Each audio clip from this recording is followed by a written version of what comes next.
जीवन से भरपूर एक घने और जीवंत जंगल में चिराग नाम का एक छोटा सा चूहा अक्सर चंचलता से इधर उधर भागता हुआ दिखाई देता था। अपनी तीव्र बुद्धि और छोटे पैरों से वो अपनी दुनिया के हर कोने की खोजबीन करता था और अपने छोटे से समुदाय के लिए भोजन और कहानियां लेकर आता था। जंगल की गहराई में छिपे एक धूप भरी दोपहर, जब चिराग गिरे हुए पत्तों में छिपे खजानों की तलाश में व्यस्त था, हारून नाम का एक राजसी बाज तलवार ऊपर तान रहा था। उसकी तेज निगाहों ने नीचे की हलचल को भांप लिया और वो तुरंत तेज गति से नीचे उतर आया।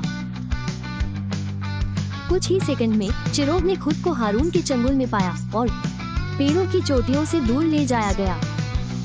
घबराहट में फिर भी अपने आकार से कहीं ज्यादा बुद्धिमान चिराग ने बोलना शुरू किया। ओह महान बाज, वो चीखा। उसकी आवाज पंखों की फुरफुराहट और हवा के बीच लगभग खो गई। मुझे बोलने के लिए थोड़ा समय दो। हारून उत्सुक था और उसने अपनी उड़ान धीमी कर दी और उस छोटे से जीव की थाली की आवाज सुनने का फैसला किया। छोटे चूहे, तुम अपनी किस्मत बदलने के लिए क्या कह सकते हो? हारून ने पूछा। चिराग ने गहरी सांस ली। मैं तो एक छोटा सा निवाला हूँ और तुम्हारी भूख जल्द ही लौट आएगी, लेकिन अगर तुम मेरी जान बख्श दोगे तो जब तुम्हें जरूरत होगी मैं तुम्हारा एहसान चुका दूंगा। सशंकित फिर भी थोड़ा उत्सुक हारून हंसा।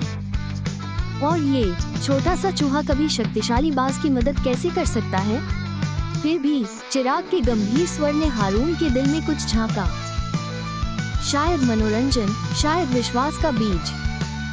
अपने पंखों को फड़फड़ाकर हारून ने उसे धीरे से जंगल के मैदान में वापस छोड़ दिया। अपना वादा याद रखना छोटे, हारून ने उड़ने से पहले हल्की मुस्कान के साथ कहा। छत्रछाया में अपने महान कारनामों को जारी रखता रहा। ऊपर परछाइयों की। फिर एक सुबह भोर का सन्नाटा मदद के लिए की गई चीखों से टूट गया। चिराग ने पहचान लिया कि वो हारून की आवाज है। पलक झपकते ही वो शोर का पीछा करता रहा जब तक कि वो एक खुले मैदान में नहीं पहुंच गया, जहां हारून पेड़ों के बीच बिछाए गए एक शिकारी के जाल में फंसा हुआ था। उसके शक्तिशाली पंख असहाय रूप से उलझे हुए थे। उसके फुर्तीले पैरों और तीखे दांतों की तारीफ करते हुए चिराग ने रस्सियों के बीच से सिर हिलाया और हारून को उसकी मुश्किल से आजाद कर दिया।